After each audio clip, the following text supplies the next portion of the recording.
I will call to order the County Commissioners meeting on this 15th day of December 2025. If you would, please stand and join me for a moment of silence, followed by the Pledge of Allegiance.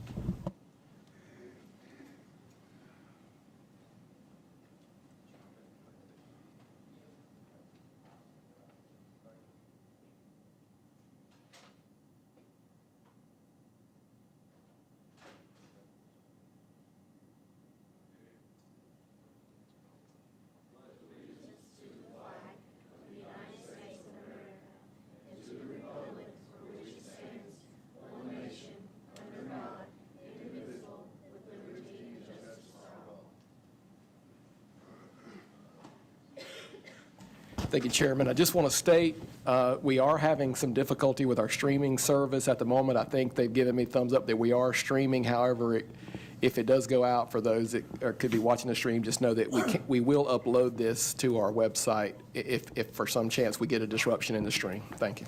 All right, thank you for that update. Going back to the agenda, I will entertain a motion to adopt the agenda as presented. So moved. All right, motion by Commissioner Patton. Any further discussion? All right, hearing none. All in favor indicate by saying aye. Aye. Aye. All right, the agenda passes. All right, we'll move on to the consent agenda. I'll entertain a motion to approve the consent agenda as presented. So moved, sir. All right, motion by Commissioner Cecina. Any further discussion? All right, hearing none. All in favor indicate by saying aye. Aye. All right, the consent agenda passes. All right, we'll go to item number 3, the 4-H Annual Jubilee.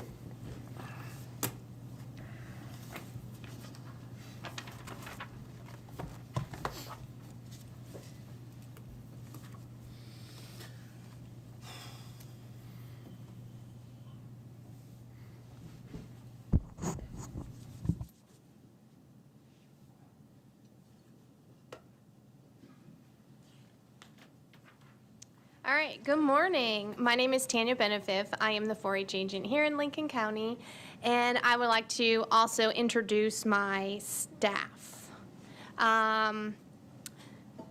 This is Sarah Gale. She is my program assistant, and Bunny Engel, who is my 4-H secretary. Today, we celebrate the close of another successful 4-H year and reflect on the many accomplishments of our youth. Through our 4-H program, including school enrichment, spin clubs, traditional 4-H club membership, and our camping program, youth gain essential life skills through hands-on real-world experiences. One of our greatest goals is to help grow the next generation of leaders, and we do that by providing meaningful opportunities for learning, leadership, and personal growth. As you can see, one of the biggest ways we reach youth in our community is through our school enrichment program. This year, we delivered 165 STEM-related educational lessons, reaching approximately 4,000 youth. In addition to school enrichment, we offer spin clubs twice a month and are supported by dedicated adult volunteers who lead our 4-H clubs, and our 4-H staff host day camps through the summer. While we are incredibly proud of the reach and impact of our programs, we know our vision is even bigger. We see a tremendous opportunity to connect with more youth across Lincoln County, and our commitment to expand our reach so even more youth have access to the life skills and opportunities 4-H provides.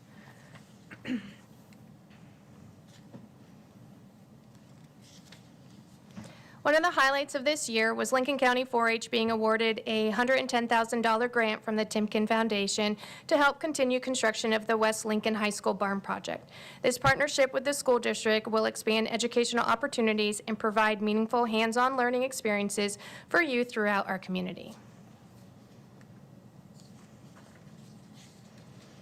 Here are a few highlights from our school enrichment program, including 4-H embryology, Bugaboo, the mobile farm, Pet Pals, and our honeybee program. These photos showcase the hands-on learning experiences we are able to provide to youth across our community. You can see all those smiling faces. This is our 4-H Discovery Camp. It's one of our most exciting summer programs and a great example of hands-on learning in action. Throughout the week, our 4-H youth participate in a variety of activities designed to build both knowledge and life skills. Camp provides a fun, safe environment where youth can learn by doing, trying new things, and develop an appreciation for agriculture while growing as leaders. Programs like this help connect youth to where their food comes from and build skills they will carry with them well beyond camp. I would like to invite some of my 4-H members to come forward and share their 4-H experiences. So this is their first time with public speaking, and we have 2 of our 4-Hers that are part of our spin club. Joshua, if you would like to come up, and Harriet. And Harriet has provided a written speech that I will read on her behalf. This is Harriet. Joshua, you gotta come stand over here so they can see. Stand right over here. And this is Joshua. So this is from Harriet. Dear County Commissioners, my name is Harriet Hoover. I am 9 years old and I have been in 4-H for 2 years. My favorite projects have been cooking, crafting, and sewing. At my first spin club, we cooked a black chicken inside a pumpkin. It was surprisingly tasty. The crafts I have loved making were Christmas ornaments and simmer pots. I used a sewing machine to sew a pillow and a bag. I have a lot of fun at 4-H because my teachers are very kind and I learn lots of cool things. Sincerely, Harriet Hoover. Joshua, did you want to say something? All right, Joshua's going to say something. What did you learn? We learned how to cook. What was your favorite thing that we cooked? Ostrich neck. Go ahead, say it again. Ostrich neck. Do you want to share anything else? Okay. All right, so the ostrich neck, yes, it is something different. This year, during our spin, we do a Thanksgiving. The kids have to cook an entire Thanksgiving feast, and last year was the black chicken, and this year we did ostrich neck. We always like to provide unique opportunities, things that maybe their parents or guardians have never exposed them to, so 4-H does that for them. All right. What's next? Okay, good job, guys. Okay, Miss Sarah is going to come and talk on behalf of one of our 4-H clubs. Our members are not here because they are in school.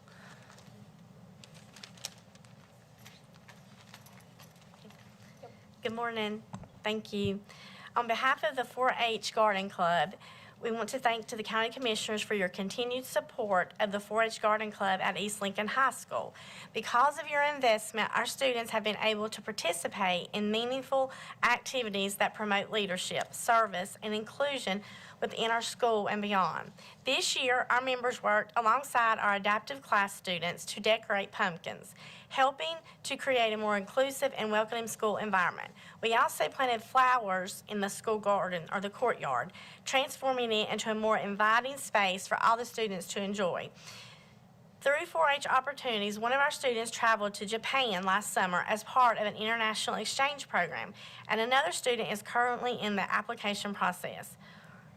In addition, several of our students are participating in the American Legion Oratorical Contest, where they speak about important constitutional rights, and they will also compete in the 4-H Public Speaking Competition. These experiences would not be possible without your support, and we are truly grateful for your commitment to our students and our community.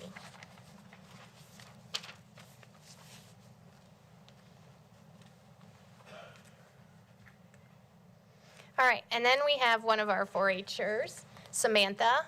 She's going to come up and share about her 4-H experience. She has done a lot. Good morning, Commissioners. This is my second year speaking in front of you. I want to start off by saying we had an amazing spin program continuing through the start of the year this year. We did things including, cooking, baking, making crafts, and doing service projects. Through 4-H, I've gained a lot of relationships and connections, whether it be with leaders, friends, other 4-Hers. 4-H has helped me through a lot of tough times, whether mentally or being physically challenged right now. July, here we go, it's busy. I did not do the Discovery Camp, but I did because I was busy going to BJP and having my first year as a trekker. I went to Electric Congress, which was a 3-day camp at UNCW, and I did 4-H North Carolina State Congress at NC State. Through the summer, I shared a lot of memories with people I loved and learned to lead crowds, spin classes, and talking about spin. After school started, we basically give our spin classes a makeover. Spin came back with practically twice the size of our class. Spin has been an amazing experience for lots of people to share their knowledge with others and our leaders to share their knowledge with them. Thank you.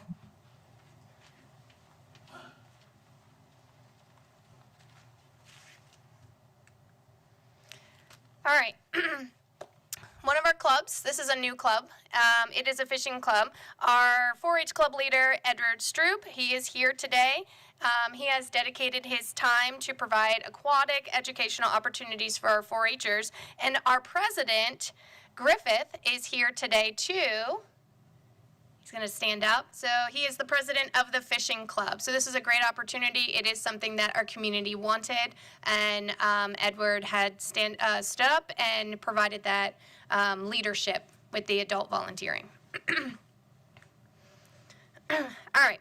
To wrap up, each year we set new goals to help our youth grow, and we could not achieve them without the incredible support of our county commissioners, county manager, volunteers, parents, and community partners. This morning we are here to express our heartfelt thank you to all of you.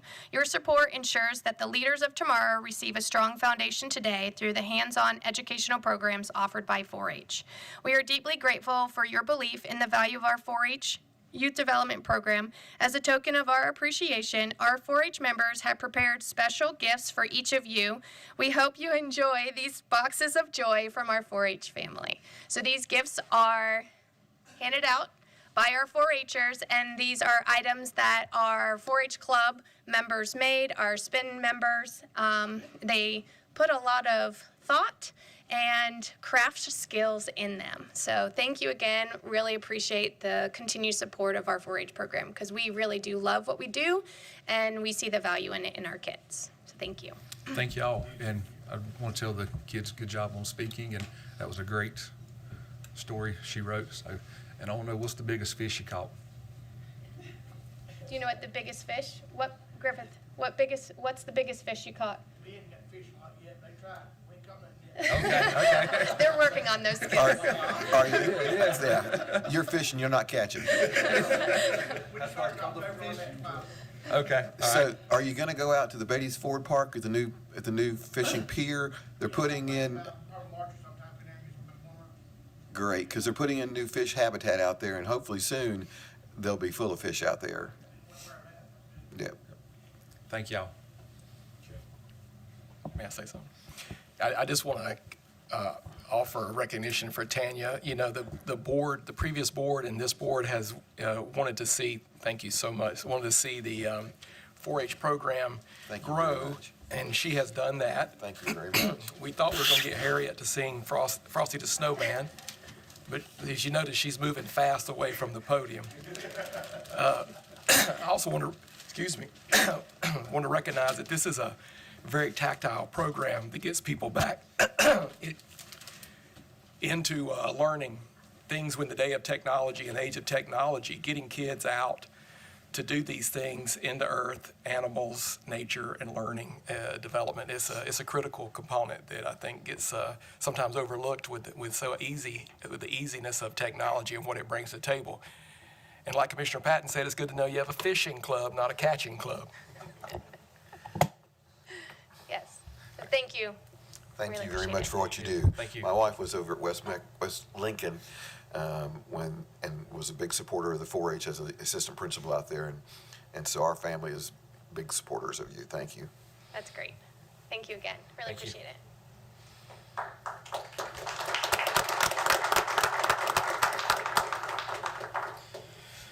Okay, next we'll move into the incentive grant. Ms. Anna Mullen.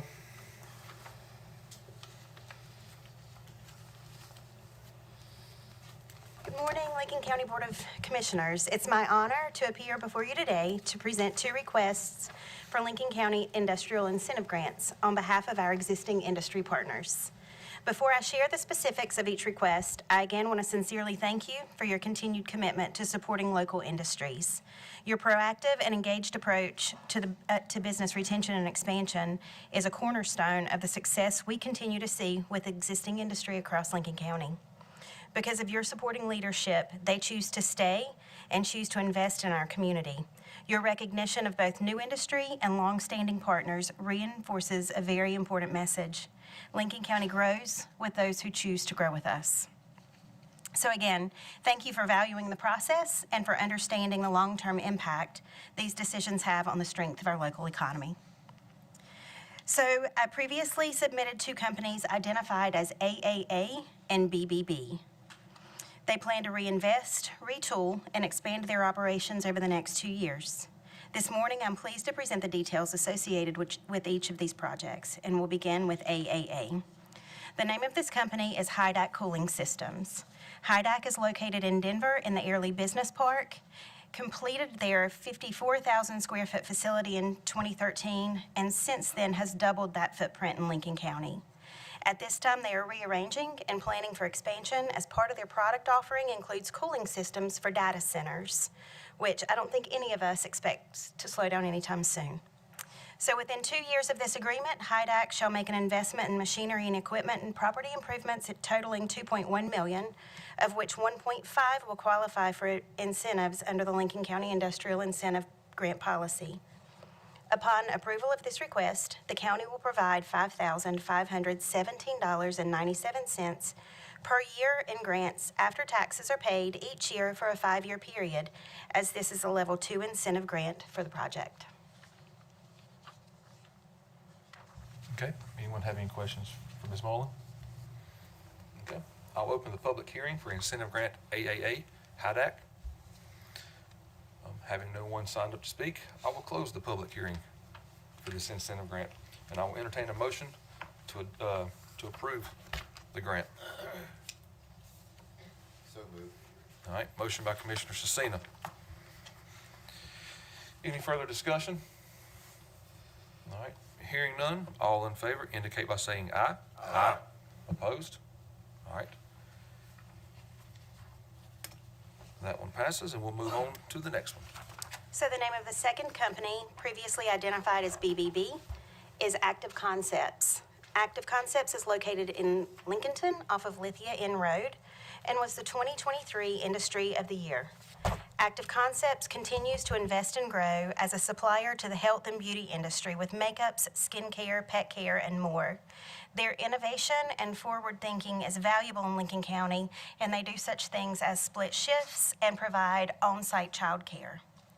Within 2 years of this agreement, Active Concepts shall make an investment in property advancements, improvements of machinery and equipment in a total amount of $29 million, of which $26.9 million will qualify for incentives under the Lincoln County Industrial Incentive Grant Policy. Upon approval of this request, the county will provide $127,519.45 per year in grants after taxes are paid, each year for an 8-year period, as this is a Level 4 incentive grant for the project. Okay, anyone have any questions for Ms. Mullen? Okay, I will open the public comment, or the public comments for incentive grant BBB. Having no one signed up to speak, I will close the public comments for incentive grant BBB, and I will entertain a motion to approve. So moved.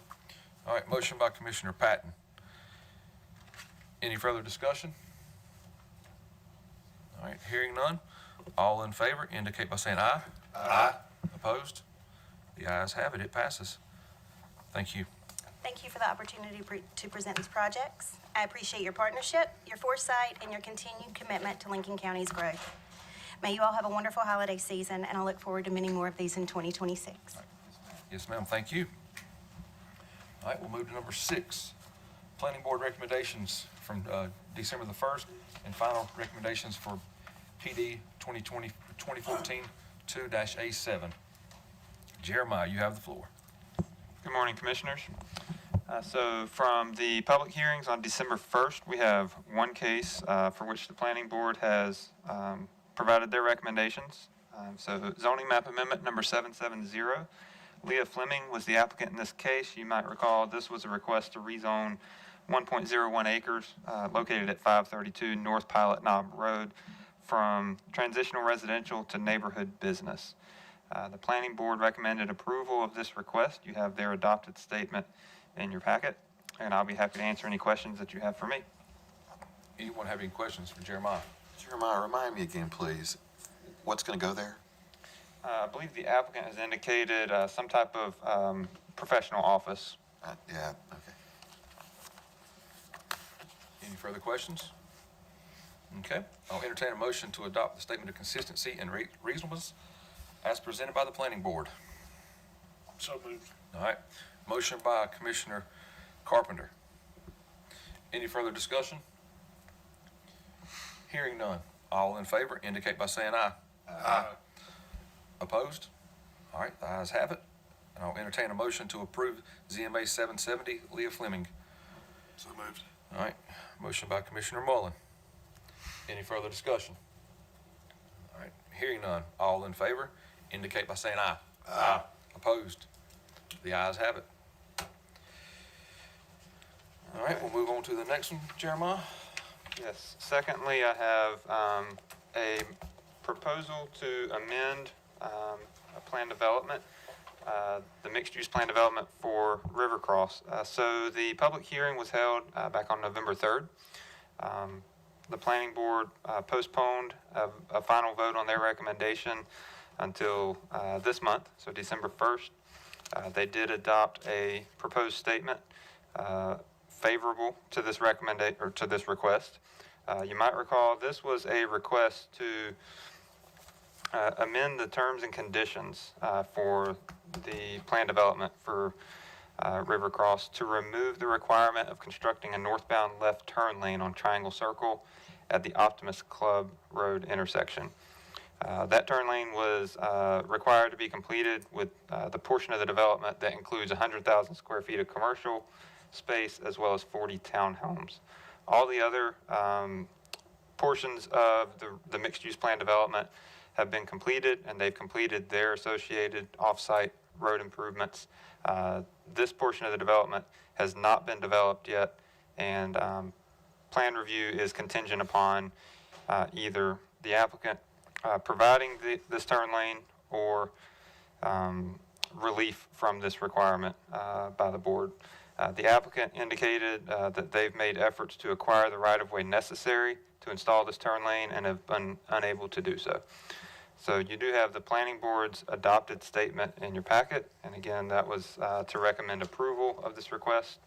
I will point out that between the November 3rd public hearing and planning board meeting and the December 1st planning board meeting, the applicant provided to both boards a transportation technical memorandum dated November 25th from their traffic engineer. And so I believe that was discussed at the second planning board meeting, and the applicant can speak to any details with regards to that, what their intent was showing what's there in that technical memorandum if the board has any questions about that. Anyone have any further questions for Jeremiah? Okay, I'll entertain a motion to adopt the statement of consistency and reasonableness as presented by the planning board. In light of the fact that our own ordinances allow this process, and in my mind, the applicant has completed the due diligence, I move we approve. All right. Motion by Commissioner Patton. Any further discussion? All right. Hearing none. All in favor indicate by saying aye. Aye. Opposed? No. No. All right, you've got 3-2. Cecina and Lineberger in the no. I'll entertain a motion to approve PD 2024-2-A7. So moved. All right, motion by Commissioner Patton. Any further discussion? All right, hearing none. All in favor indicate by saying aye. Aye. Opposed? No. No. 3-2. Cecina and Lineberger in the no. The motion passes. Thank you.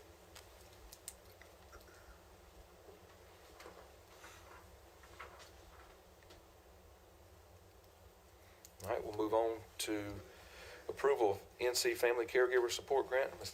Catherine Sane.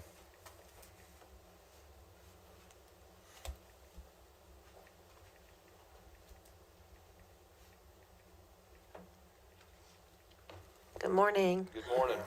I'm here to request your approval for the FY26 North Carolina Family Caregiver Support Program grant. This grant comes from the federal government through the Older Americans Act. This grant provides services to Lincoln County residents 60 and older who have dementia, or some form of dementia, or Alzheimer's diagnosis. We provide certified nursing assistants into these homes so the primary caregiver can go and do the things that they need to do to maintain their health and their well-being, all the while knowing that their loved one is being cared for and is safe in their home. This grant also allows us to provide nutritional supplements such as Boost and Ensure, incontinence supplies such as bed pads, incontinent briefs, things like that. We also are able to provide services through the Baptist ministry to provide ramps to these clients' homes. We received $31,574 this year. There is no county match, so that is a good thing. So again, I just ask for y'all's approval, and I will yield to any questions. Anyone have any questions? Okay, I'll entertain a motion to approve. So moved, sir. All right, motion by Commissioner Cecina. Any further discussion? All right, hearing none. All in favor indicate by saying aye. Aye. Opposed? All right, it passes. Thank you. Thank you very much. All right, request to accept funds. Jana?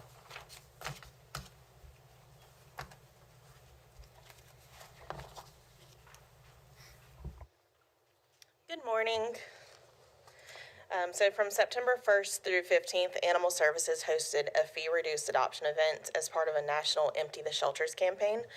This event resulted in 15 dogs and 37 cats finding new homes.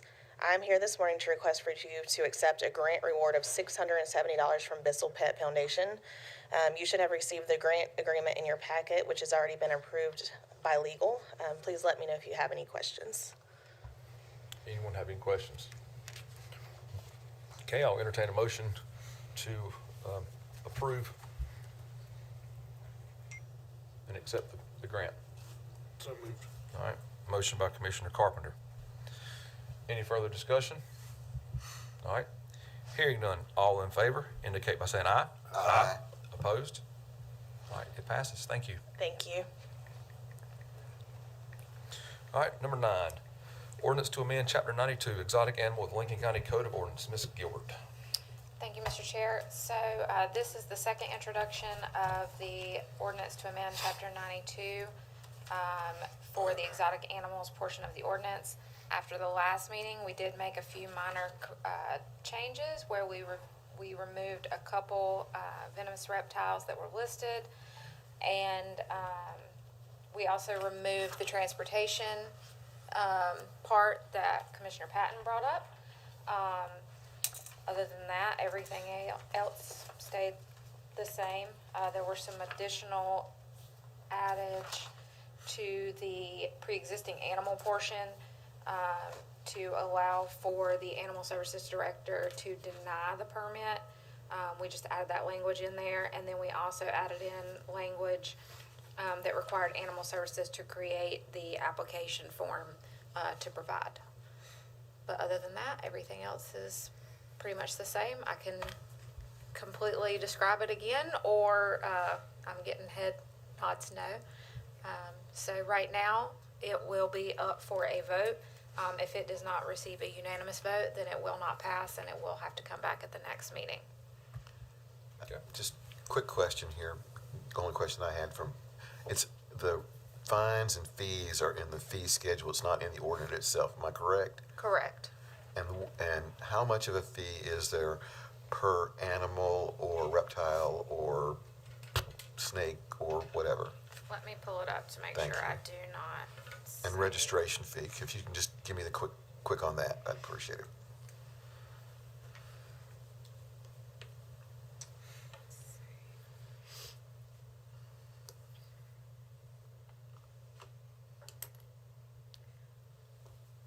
So the grandfathered animal permit base fee would be $250 plus for one animal.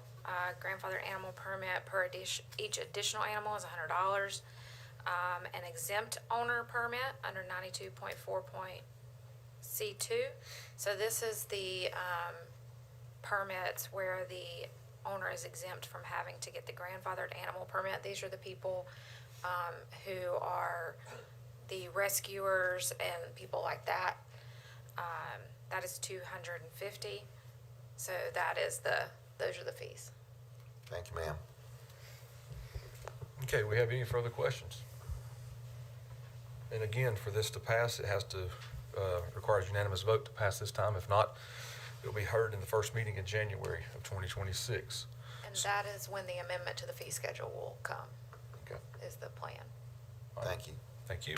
I'll entertain a motion to approve the ordinance of animal, amend Chapter 92 Exotic Animal Code of Ordinance. Do I have a motion? So moved. All right, motion by Commissioner Carpenter. Any further discussion? Initially, Turn your mic. So initially, my thought was to vote no on this only because I didn't think it went far enough, and that was my greatest concern, that we could have made it a little more strict than it was. But having looked through all of this and understanding with Commissioner Patton that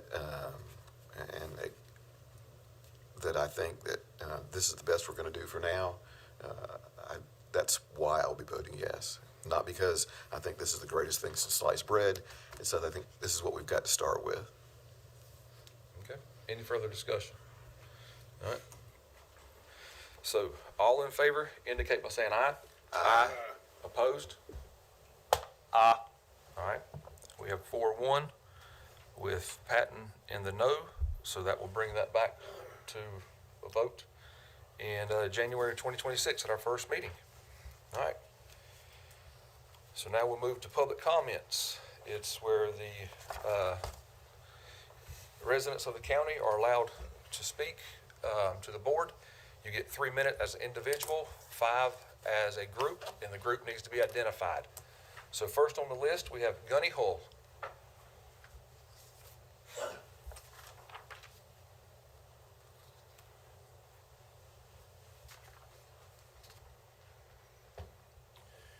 Good morning, County Commissioners.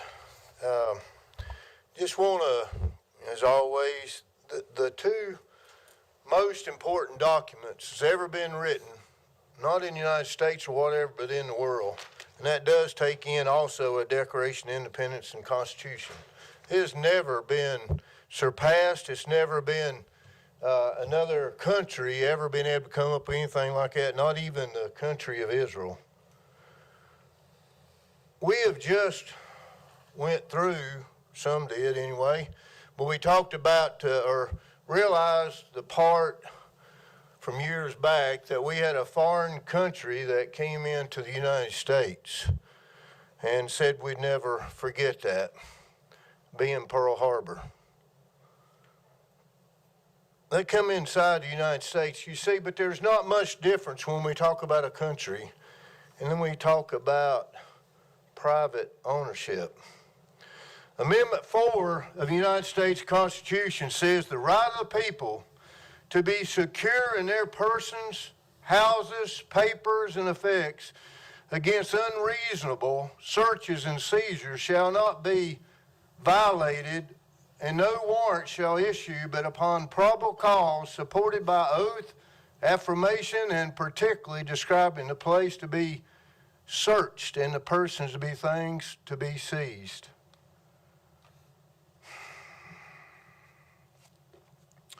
From the Holy Scriptures of Matthew chapter 20, verse 15, it says, "Is it not lawful for me to do what I will with mine own?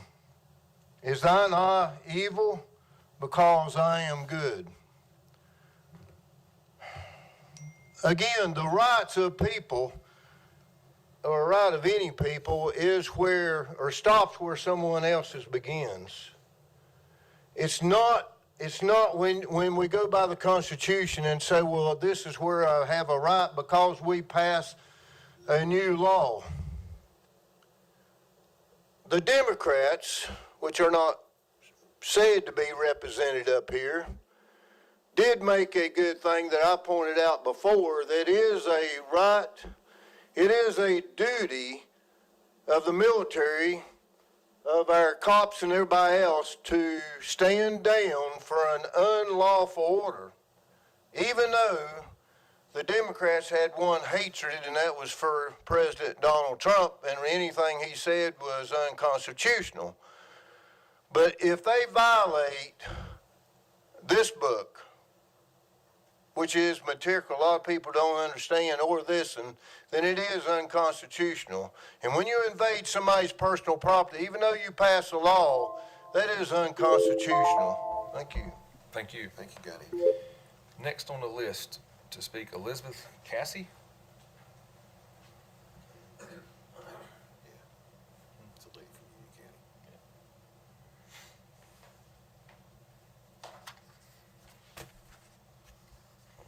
Good morning, y'all. Thank you, Mr. Patton. I want to talk about the animal ordinance. Working with animals has always carried risks, but humans have If you taken would those... state your name.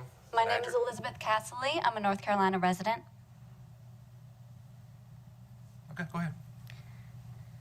Working with animals has always carried risks, but humans have taken those risks since the beginning of our species. It's a fundamental part of human life, and our survival has always depended on a healthy relationship with the natural world.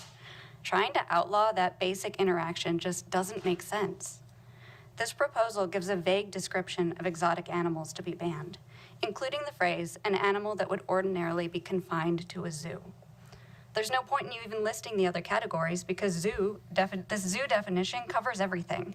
You've used redundant and misleading language. At our last meeting, Megan was speaking to the confusion about what rodents would be included in the exemption to this ban. She said that the animals in parentheses are just examples, not an inclusive list. She listed animals as domesticated or can be purchased in a store as the measure for the exemption. These descriptions are not clear. Wild animals are easily purchased in a store, and domesticated animals come from private breeding. So can anyone please clarify what the measurement actually is? There are over 7,000 species of lizards on this planet. Many are kept in zoos. None are mentioned as explicitly banned or on your list of exemptions. So can you please tell me what lizards, if any, are permitted to be kept as pets under this ban, and the reasoning where you're drawing that line? Megan said, I know there will be ones that we didn't think of, and those will be dealt with as they appear. What do you mean as they appear? Is someone out there making new animals? I think you've bitten off more you can chew with this definition. Do you expect your residents to call you from the pet shop or wherever they're adopting their pets from to check with you for each animal they want to bring home? How does this work if you can't find the language to clearly describe either what's banned or what isn't? The void for vagueness doctrine is a constitutional principle that says laws must be clear enough for ordinary people to understand what's illegal. When a law is too vague, it gives officials too much discretion and can lead to inconsistent or biased enforcement. Animal keepers may avoid lawful activities out of fear of violating an unclear rule.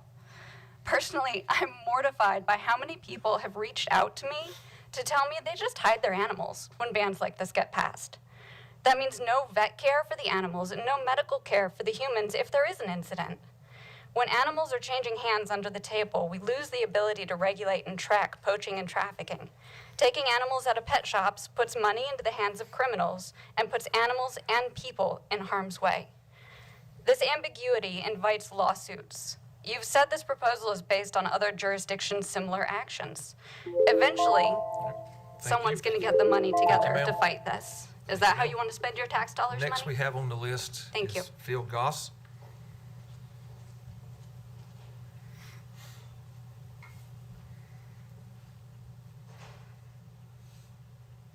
If you would state your name and address when you get to the podium, please. Thank you, Commissioners. I am Phil Goss, President of the United States Association of Reptile Keepers, 508 West 33rd Street, Jasper, Indiana. I traveled here all the way from Indiana. I also spoke at the May meeting when you first heard this. You're not going to be able to grasp everything that I'm saying here, but there is so much wrong, and I'm talking about facts and science. I'm not here to debate whether you should have passed it or not, but races of animals do not exist. This ordinance repeatedly refers to races of animals. That's not a thing. There is no scientific literature. Races of animals do not exist. You have the family Marsupialia. Again, that does not exist. You have the order Marsupialia. Again, that does not exist. There was zero research that was put into this because, again, it's unscientific. It's not based on fact. Basically, it's a work of fiction that you just passed here today.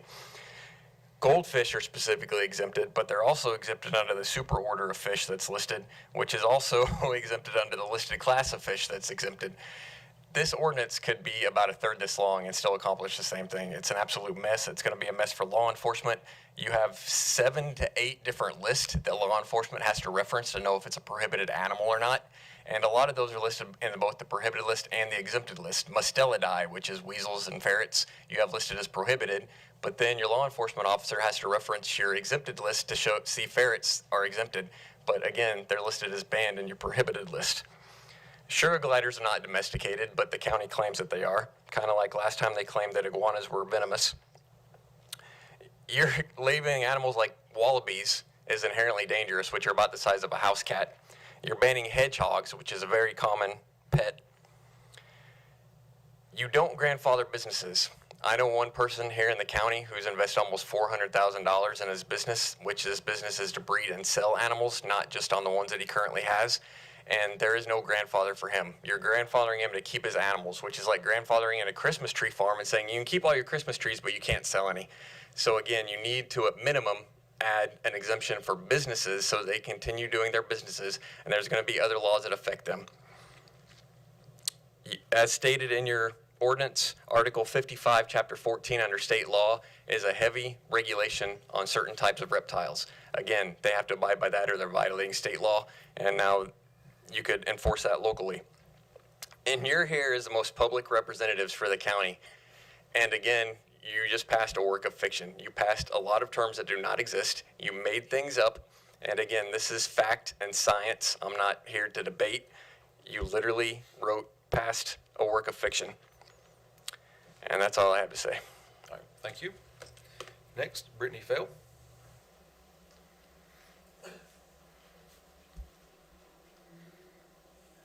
Brittany Fell, 4379 John Ritchie Road. I don't even have anything wrote today because I don't really think that there's even a point. I mean, I don't even know if y'all know what these animals that y'all are banning actually are. I mean, like he said, there's so much in that doesn't even make sense. It really makes me wonder if any of y'all actually read it or if y'all are just taking what Megan and Jana are saying with a grain of salt and just saying, oh, it doesn't bother us, it doesn't affect us, so why not just go ahead and pass it? We have all literally begged to be heard for months now. We've showed up, we've even got past the emotions and tried to come up with facts and show y'all facts. I put together a whole folder that was sent with Cody. Me and Cody sat down and put it together and brought it and gave it to Trent and all the work group, and none of that has even been talked about, like nothing. So we've put all this time and effort into trying to help y'all see and come up with something that would benefit the community in a much better way than this garbage that y'all are trying to pass. And nobody wants to hear us. Nobody wants to try to see it from our point of view. Y'all just want to put something together and pass it. It just doesn't make sense. That's all I have. All right, thank you. Next, we have Tracy King.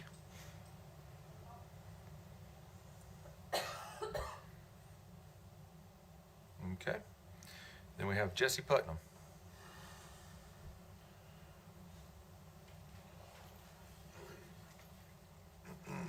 Jesse Putnam, 4265 Kent Street, speaking for Viper Farms as a group. As a group. 3 minutes. It doesn't say on your website there has to be present, just as a group, sir. You're not present. You got 3 minutes. Go ahead, Jesse. $56,462 for my building, $18,000 for a van that is used solely for transport, $20,000 in caging, $12,000 in rack systems, $11,600 in electronics, $2,500 in security systems, $171,000 estimated retail on just the animals I have physically at the Lincoln County facility. That is a total of $293,262 invested just just on hand. My monthly costs are $800 for feed, $180 in power just for the reptile building, $105 for bedding. This equates to $1,085 monthly that I spend in Lincoln County. I have an estimated $48,000 in animals out on breed loan to zoos, labs, and specifically I have 46 banded rock rattlesnakes on loan to Texas Tech and the University of Austin under the care of Professor Welch, who wrote the most recent and accurate taxonomy of the clobri species complex. Am I not allowed to bring my animals that are out on loan back when it's time? It is common and important to move these animals around for breeding loans and to diversify the genetics of their bloodlines. This ordinance chokes my business to death. It bottlenecks my livelihood and my family's income and lifestyle. It's worded so redundantly, so poorly, and so biologically incorrect that I can't tell if it's full of ways that I can poke holes in it, or if it was written in such a way that gives you all the power to pick and choose what you deem as legal and illegal on a whim, and impose your ruling on what people can and can't do with their property based on how you feel. You're also shutting the door on the next generation of kids who aspire to work with animals. Like I said, you have no idea how getting a career in the zoological field works, especially with exotics. You don't just get to walk in and apply for these jobs. Everyone working professionally with exotics, starting out as private keepers themselves or apprenticing under someone else. The only reason I moved to Lincoln County was to be close to my family and the fact you already had a reasonable exotics ordinance in place that has worked perfectly for decades. So I assume I'd be safe as long as I followed these guidelines. I could just mind my business and I'd be left alone, which is all I really want. Your county attorney even said in the last meeting that the county cannot be held liable for what people do on their own property. So why do you want this so bad? Is the juice really worth the squeeze to you? I don't think you'll have a positive ROI on this once it's all said and done. If you think adding more rules and regulations to people is the right way to grow this county, I'd ask you to look at Texas and Pennsylvania. They have consistently taken away regulations from people and given them people more freedoms, and their population continues to grow. The animal world does not work like you think it does. The big zoos and facilities still lean on private keepers and private facilities more than you realize. To keep this all working, this was told and proven to you in the workroom. You wasted everyone's time setting up, just pretending that you would listen to your people. Not a single thing from those meetings made it into the ordinance. You've taken none of the advice you asked for. You are out of order, and I'm asking you to step away from the podium. Public comments is over with.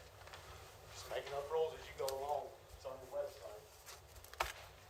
All right, Public Finance Officer's report. Deanna.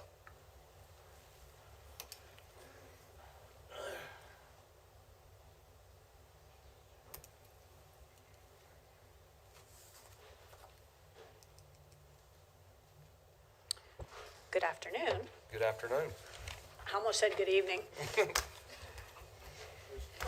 Tonight we're going to go over we're going to go over September, which is 25% of the year. The investment earnings through September was a little over $241,000, with $1.2 million still in the pooled investment account waiting to be distributed. Taxes budgeted for the fiscal year are $92 million. We have received $70 million through September. Sales taxes were budgeted at $38.6 million. We received $1.8 million for the first month, or actually it's first half month, I should say. The revenues in the general fund are at 48.8% of budgeted amounts. Expenditures are at 24%. Utility fund revenues are 27%. Expenses are at 31%. That's mainly due to debt payments that are due in July and August. And then solid waste revenues are at 61%. Expenses are at 25%. The auditors have finished the majority of the audit. The federal government had not released the compliance supplement until I believe last week.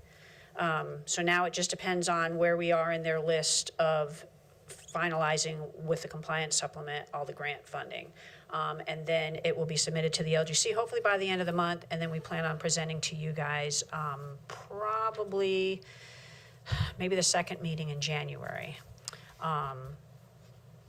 We've got the budget going. The year will be rolled forward shortly. Does anybody have any questions? No questions. Thank you. All right. Next, County Manager's report. Thank you, Chairman. So just a couple of things on the news items. The Employee Appreciation Lunch will be held this Wednesday, December the 17th, over at the Citizen Center. Commissioners are encouraged to attend both sessions. However, if you can't, we understand the first session is 11 a.m. until 12:30, and the second session is at 1 p.m. until 2:30. The Lake Norman Marine Commission will have their third meeting of this year, December the 18th at 7 p.m. The location will be the Cheryl Ford Terrell Fire and Rescue Building. This is something that Commissioner Mullen may want to speak on, but they decided to rotate the meetings for now in each of the 4 counties. A couple reminders, Board of Commissioners and the Finance and Administrative Team will have their first, as Deanna mentioned, our budget's underway, 27 budget workshop on Monday, January the 12th. Keep that in mind. We've shifted that to coincide with the Commissioners' meeting. That'll begin at 10 a.m. This workshop will look at Board of Commissioner goals, CIP projects, county health insurance, and some general areas that we usually delve into in the start of the budget cycle. And with that, I just want to wish everyone a very Merry Christmas and Happy Holidays, and I hope to see you at the luncheon this Wednesday. Thank you, and that concludes my report. Okay, thank you. County Attorney's report. Thank you, Mr. Chair. Just a brief update, a few things we're working on, still the Parks and Rec ordinance. Into the mic, please. Huh? Can you talk into the mic? Yes. Thank you. Can you hear me now? I can. Okay. So we are working on the Parks and Rec ordinance as, right now, I gotta get with John Davis so we can finalize that and get it back before the board. Another thing that I have been working on, is our crisis plan and our transportation agreement. This is for behavioral health crisis. And I did not know Ms. Piercy was gonna be here today, but Jamie Piercy is here. She is our partners representative. And I just have to brag on her for a minute because she is trying to clean up all of the mess that was here with the previous partners' documents and everything else. So Jamie has been really on top of that. So shout out to Jamie. I did not know she was going to be here, but we are working to clean all of that up. And we should have those agreements finalized hopefully by the end of this month, but at the latest next month. So that is all of my report, and happy holidays and Merry Christmas to everyone. Okay, thank you. Does any commissioner have anything to report? I just had a quick question to Megan. Could you give us a very brief update about the airport and the contracts and leases? I mean, just it was kind of a mess when we took over, was it not? Yes, so we have went through most of the leases. Well, we went through all the leases that were found and trying to figure out, I know Clay has been working with the airport manager, Scott, to kind of clean up a lot of that. We have a few that do run up at the end of January that are the land leases. Those are the ones that people have built the hangars, and then they have the land lease for the 20 to 25 years. And 2 of those did have a 5-year extension, and that 5-year extension runs up in January, so we're monitoring those. So what happens when those run up is they become a space lease instead of a land lease, where they pay actual lease on the building. The first 20 to 25 years, they pay tax on the building, so they only pay lease on the land. So it will transfer during that time, and then I will work with the tax office to notify them when those end, because that cuts off the tax liability because they become county-owned at that portion. But the rest of them, I know Clay has been working on a list where they're creating a new list. You pay an amount to be put on the list, like kind of a hold. But we will have to update the fee schedule and all of that, but he's been working with Scott on all of that. And are we close to being done with the hole in the ground? We still have phase 2 of the project to undergo, but yes, phase 1 is closing out. So, and then we'll start on phase 2, the project, which is to start getting the infrastructure on the area that's been filled in. Thank you, sir. Let me speak to the list real quick because this is just maybe for public interest, but also for the board's general information. I'm gonna speak very transparent and blunt about it. In the past, there was multiple lists for reservations for people that were interested in hangars and tie-down spaces. And I'll be honest, it really was, it was impractical to try to even navigate it because there was about 5 lists that were found. And there was really no good structure and understanding how they came to be as far as priority and who was on first and who was on second. So when we implemented the advisory board, and this board is composed of engineers and pilots, part of their task was, we gave them a couple of priorities to work with Scott, our manager, and Clay. And if Clay wants to speak to this, he's welcome to, if so be it. But what they did was they're revamping. We basically, in a nutshell, we tossed the list. We tossed them all because it was impractical to try to enforce any of them because of the construction and the scheduling and the confusion.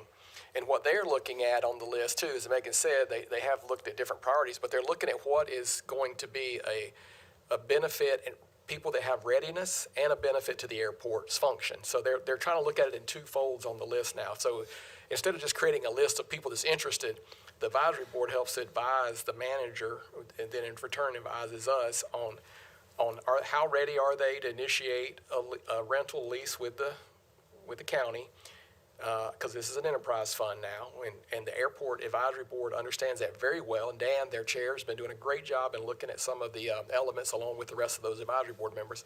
And the second element is how does that fit into the forward plan of the airport, which is still not fully developed, by the way. That's another lift that we're going to have to do. That's now coming to fruition as we finish out phase 2 of the whole. But that list, so to speak, is right now still, I want to use it in a general term because it's the people that are interested. We're now evaluated based off customers that are interested on readiness and how that function of their desirability, what it looks like in the future of the airport's development, so that we have good fits that are meeting the need of the airport as well as serving that customer base. Clay, did I leave out anything important? Okay, I just wanted to clear that up because that list has been a confusion thing, and I know it's been discussed in multiple layers of. And so, once we took over the airport and transferred all the property, all the positive aspects started coming about. Am I correct? At least positive in our point of view, the leases and the access to the leases and the other things, that's been a very positive process. Would you say that, Clay?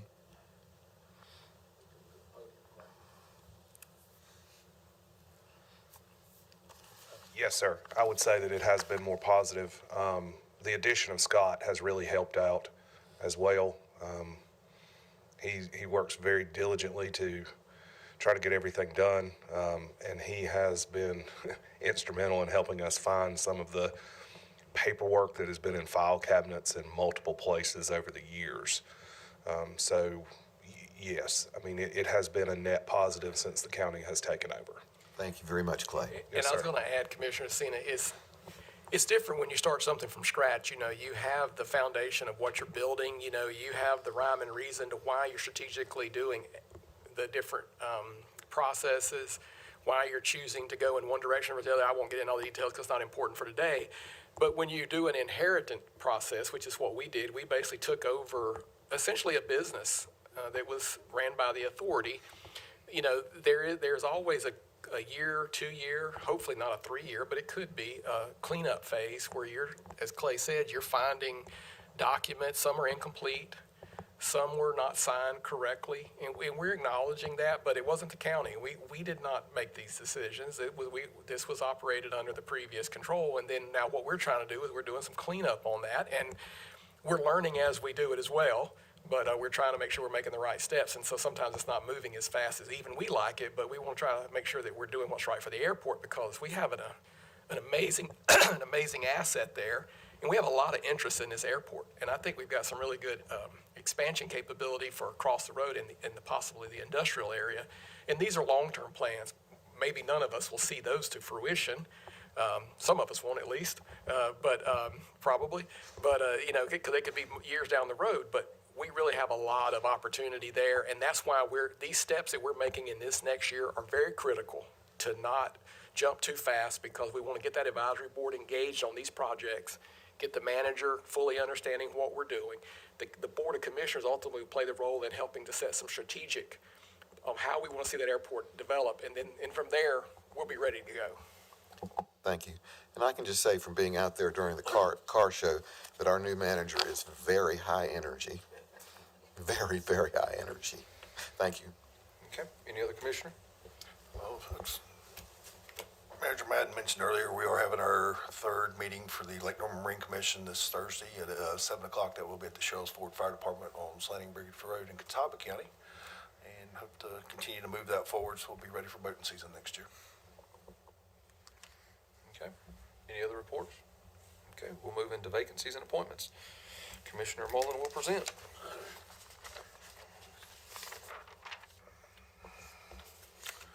Chairman Levenberger, I'd like to make a motion to make the following appointments. For Board of Equalization and Review, to reappoint Debbie Pope, Stephen Banner, Cecilia Driscoll, John Black, Rich Permenter, and as alternates Gail Carpenter and Donald Crump. For the Recreation Commission, to appoint Tommy Wisnett and Brent Westergren. The Council of Aging, to appoint Roger Avery. For the Dangerous Dog Appellate Board, to appoint Jack Starnes as the Law Enforcement Officer seat, Dr. Elizabeth Schrantz, and as an alternate, Lillian Eichert. Okay. I think he's Jake Starnes, I believe. Jake, I'm sorry, yes, Jake Okay. Starnes. So we have a motion by Commissioner Mullen to appoint and reappoint all the listed people. Any further discussion on that? All right, all in favor indicate by saying aye. Aye. Opposed? All right. They are appointed.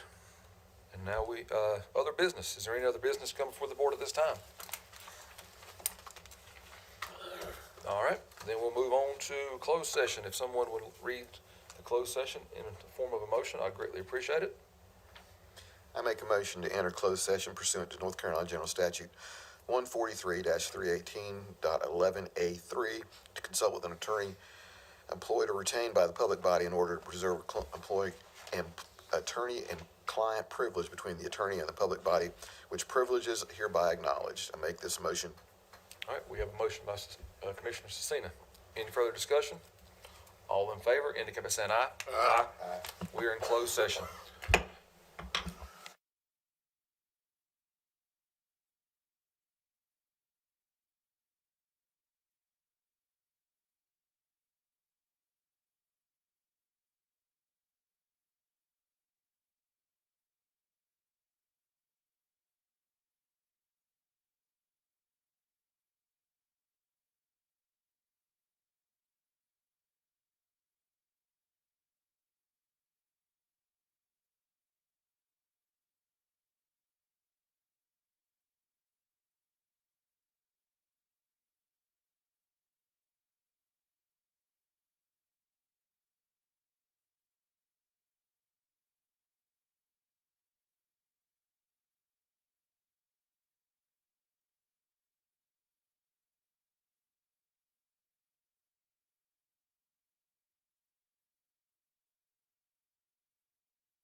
I will entertain a motion to adjourn the meeting, and then we'll take a 30-minute break and start into our work session. So moved. Motion by Commissioner Patton to adjourn. All in favor indicate by saying aye. Aye. We are adjourned until 12:45.